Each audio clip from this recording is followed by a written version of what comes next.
Ողջույն հարգելի քաղաքացիներ, զրույց իրավապաշտպանի հետ հաղորդաշարի հերթական թողարկումն է։ Եվ այսօրվա մեր թեման է անտեսանելի մահեր։ Հաղորդումը պատրաստելու համար մենք ուսումնասիրել ենք քրեակատարողական հիմնարկներում եւ մարմիններում հասարակական վերահսկողություն իրականացնող դիտորդների խմբի Facebook-յան էջից ենք վերցրել նյութը, Facebook-յան էջում կատարված հրապարակումներն ենք ուսումնասիրել եւ ունենք տխուր իրականություն։ Միանգամից անդրադառնանք արձանագրված փաստերին։ 2024 թվականի ընթացքում քրեակատարողական հիմնարկություններում եւ մարմիններում մահացության դեպքերը եղել են 12-ը։ 2025 թվականին մահացության դեպքերը ցավոք սրտի աճել են 100%-ով, դառնալով 24-ը, որից 8-ը ինքնասպանության դեպքեր են, 16-ը կենսաբանական մահեր։ 2026 թվականի առաջին եռամսյակում Արմավիր քրեակատարողական հիմնարկությունում տեղի է ունեցել մեկ դեպք, որ այսօր լինելու է մեր քննարկման առարկան։ Մենք ներկայացնելու ենք այսօր խնդիրը, որտեղ ընդգծվելու է պետական մարմնի պատասխանատվության չափը։ Ներկայացնելու ենք իրավիճակը, սակայն հարգելի քաղաքացիներ, մեկնաբանությունները եւ հետեւությունները անելու եք դուք։ Ինչ-ա տեղի ունեցել։ Քաղաքացին, որի անունը չենք հնչեցնի, եղել է կալանավոր, այսինքն դատարանի վճռով նրա մեղավորությունը հաստատված չի եղել։ Այստեղ գոյություն ունի անմեղության կանխավարկած, որը այսպես տարբեր հաղորդաշարեր դիտելուց, տարբեր անգամներ պետական մարմինների հետ առնչվելուց մեզ անպայման զգուշացնում են, որ հանցավորը, եթե ուրեմն չկա, դատական վճիռ, որը մտել է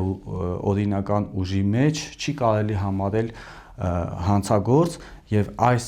պարագայում այդ քաղաքացին փաստորեն չի եղել դատական վճիռ, այսինքն եղել է անմեղության կանխավարկած, որը հստակորեն պետական մարմինը չի կարողացել պաշտպանի եւ որի արդյունքում ունեցել ենք հետեւյալը. կալանավորը տևական ժամանակ ուրեմն բողոք է ներկայացրել եւ քրեական գործի վերաբերյալ ինքը համամիտ չի եղել եւ համաձայն չի եղել դրա մասով պատասխան կրելուն, հետագայում նաեւ բողոք է ներկայացրել քրեակատարողական հիմնարկում պահման պայմաններից։ Բազմակի անգամ բողոքը ներկայացնելուց հետո ոչինչ չէր մնում կալանավորին անելու եւ ուշադրություն գրավելու համար ազատազրկված քաղաքացին, այսինքն կալանավորը դիմել է ծայրահեղ քայլի, սա կարելի է համարել ինքնասպանության փորձ, որովհետեւ գրեթե 6, եթե ճիշտ եմ հիշում, ուրեմն 6 80-ից մինչև 120 մմ չափի տարբեր մետաղական իրեր առարկաներ է կուլ տվել, որպեսզի նա ուղղակի ուշադրություն գրավի, նա ուղղակի լսելի լինի, որովհետև այլ պարագայում նրա բողոքները փաստորեն անտեսվում էր։ Ինչ է արել տվյալ քրեակատարողական հիմնարկությունը, ուրեմն 6 առարկաներից 3-ը վիրահատական ճանապարհով հեռացվել էին նրա որովայնից, իսկ 3-ը մեզ համար անհայտ պատճառներով չեն կարողացել հեռացնել, տևական ժամանակ, ամիսներ շարունակ այդ մետաղական մարմինները մնացել են նրա օրգանիզմում, նրա որովայնում։ Բողոքները շարունակվում էր եւ գիտենք, որ կալանավորը որոշ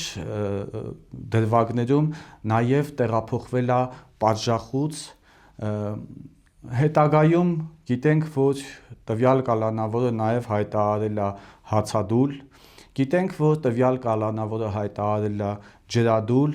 կալանավորը բազմակի անգամ ներկայացրել է բողոքներ նաեւ առողջական խնդիրների հետ կապված, հետո մեզ տեղեկություններ են հասել, որ Տվյալ քրեակատարողական հիմնարկության համապատասխան աշխատակիցները արձանագրել են փաստ այն մասին, որ իր ունեցած եւ ներկա պահին ի հայտ եկած առողջական խնդիրները համատեղելի չեն կալանավորի կարգավիճակի հետ։ Այս փաստը եւս շրջանցվել է պետական պատկան մարմինների կողմից, համենայն դեպս այս փաստի կապակցությամբ դատական լսումներ են տեղի ունեցել եւ դատական որոշման կամ վճռի արդյունքում կալանավորը շարունակում էր մնալ կալանավոր։ Սակայն այդ առողջական լրջագույն խնդիրները, որոնք համատեղելի չէին կալանավորի կարգավիճակի հետ, եւ այն առողջական խնդիրները, որ հետագայում ի հայտ էին եկել ծանր մետաղական մարմիններ կուլ տալուց հետո, երկար չէին կարող մնալ եւ քաղաքացին երկար չէր կարող ապրել այս ամեն ինչի շրջանակներում եւ արձանագրվեց Արմավիր քրեակատարողական հիմնարկությունում տվյալ կալանավորի մահը։ Սրա մասին ես կարծում եմ մենք պետք է անենք մեր հետևությունները, հարգելի քաղաքացիներ, դուք պետք է անեք ձեր հետևությունները, ձեր կարծիքը պետք է գրեք մեկնաբանություններում, իսկ ես ցանկանում եմ ձեզ առողջություն, ազատություն, գրեք մեզ։